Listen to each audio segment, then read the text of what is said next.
lawyer Victor Zammit reports, the greatest hoax in paranormal history, the skeptic's $1 million prize, is a lot of baloney.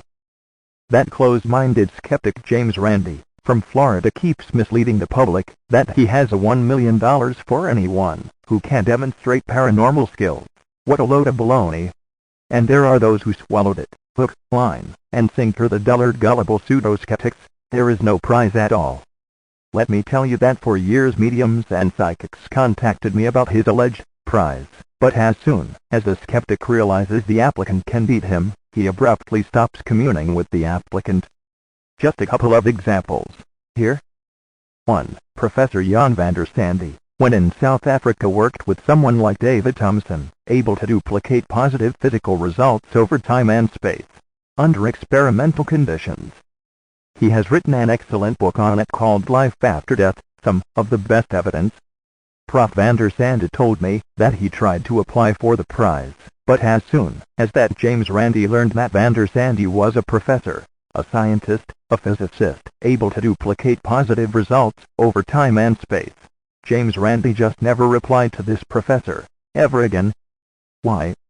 Because there is no prize at all. It's the biggest hoax in paranormal history. 2. Brilliant psychic is Chris Robinson, pictured, who was tested by Professor Gary Schwartz in Arizona. He was able to prove to the executives of a television station in England he had mediumship gifts. They invited James Randi, paying all expenses, to go from Florida to England for a live psychic demonstration where there would be at least 1 million viewers. And what do you think this James Randi did? As soon as James Randi learned there would be 1 million eyewitnesses to a successful psychic demonstration on television, where inevitably he would have had to pay $1 million to Chris Robinson, James Randi completely dumped Christopher and never again contacted him. You can watch Chris Robinson prove his psychic abilities on camera, link below this video. Victor's commentary, so why are they running away? Is there not a hardcore skeptical scientist with enough courage, fortitude, and integrity to accept my challenge for a public cross-examination on his anti-afterlife, anti-paranormal beliefs?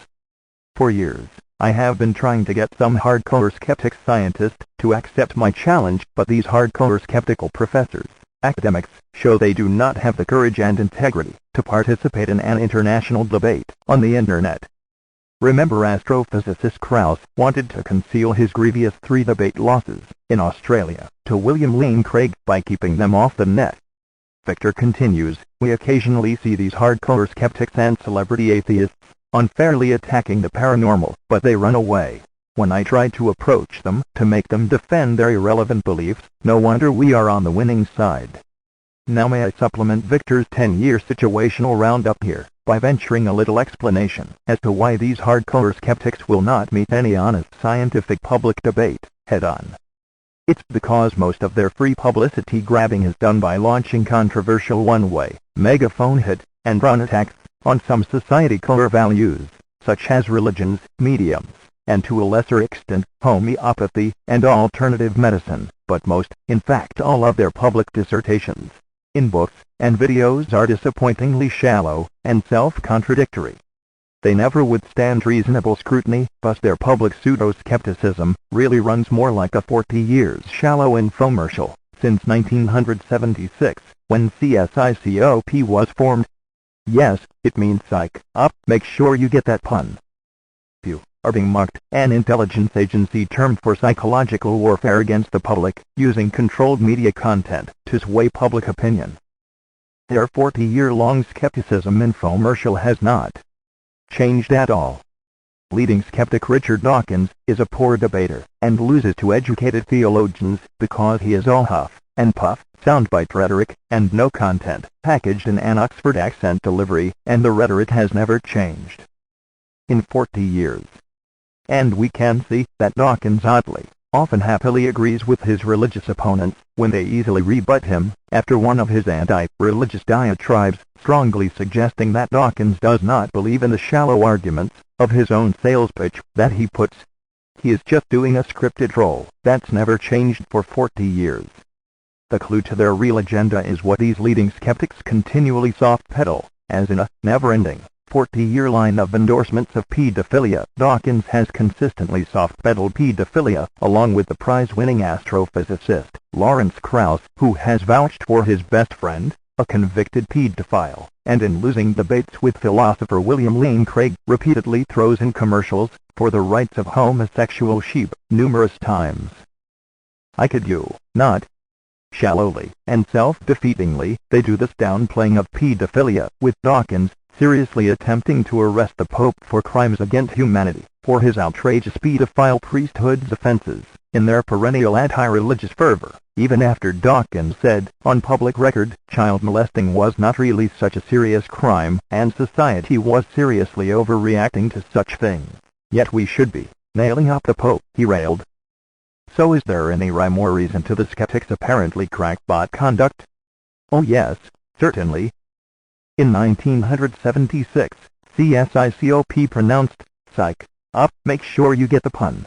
You are always being mucked." The Skeptic Peak organization was founded by a pornographic book publishing company called Prometheus Books, owned and operated by Paul Kurtz. Long list of books he publishes, defending, selling to the reader, perversion books of every kind, not just pedophilia but zoophilia, necrophilia, even cannibalism was reported once as a title there. But the biggie is pedophilia. And the supporting arguments for these perverted practices are decidedly shallow and pseudo-skeptic. And during this 40 years period, the pseudo-skeptic public leaders, forever posing as rational and scientific, falsely implying that everyone else is not, has attempted to dilute and weaken some of society's core values, namely the age of consent. They want lowered in the English-speaking world, lowered to 13. Which effectively removes parental authority over your own children, if they are approached by a pedophile. That would transform the English-speaking world into a pedophile's paradise.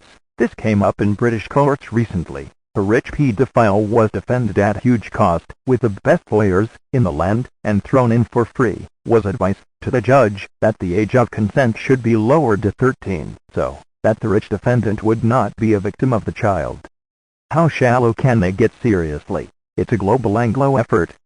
But after some particularly sickening pedophilia cases, like Ian Watkins, the pop singer who got 25 years for sexually assaulting 9-month-old babies, and he was a raving atheist, skeptic, sentences for celebrity pedophiles in the UK were strengthened, instructions went out to judges.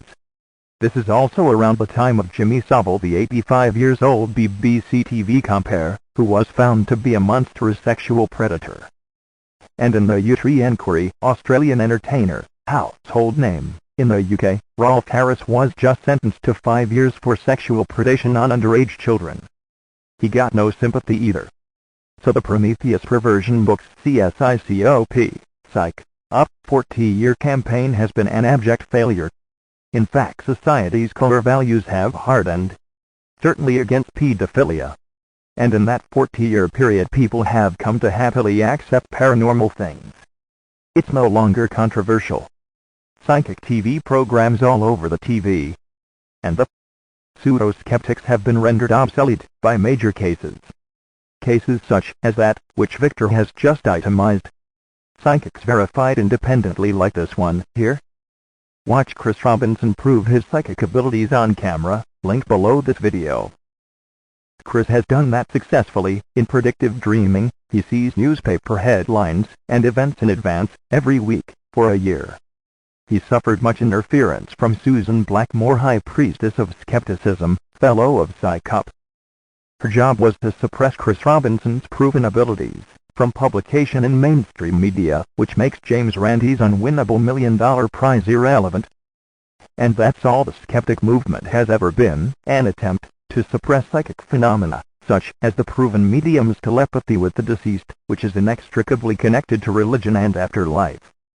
Religion loosely enshrines many of society's core values, one of which is that children's innocence needs to be protected, though this is done mostly indirectly, by another more overt, more familiar, religious statute, because 80% of pedophiles are gay.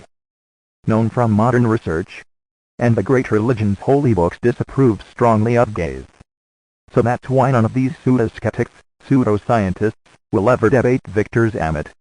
That's not their game plan.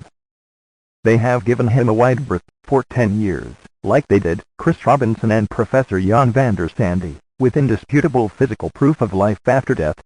Now you know why the skeptics detest religion so much, and obsess about mediums, denouncing them all as fakes. The skeptic movement's long-term goal is actually your children.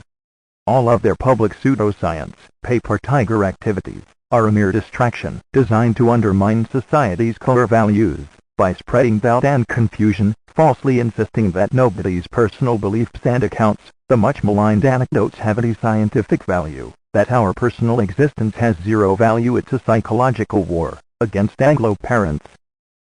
Supreme Court lawyer Victor Zammit is quite right, pointing out that they run from serious proven repeating hard science, proving the afterlife, when challenged, feigning deafness and blindness, while carrying on their veiled campaign against Anglo parents to enable pedophile access to their children. Watch Chris Robinson prove his psychic abilities on camera, link below this video.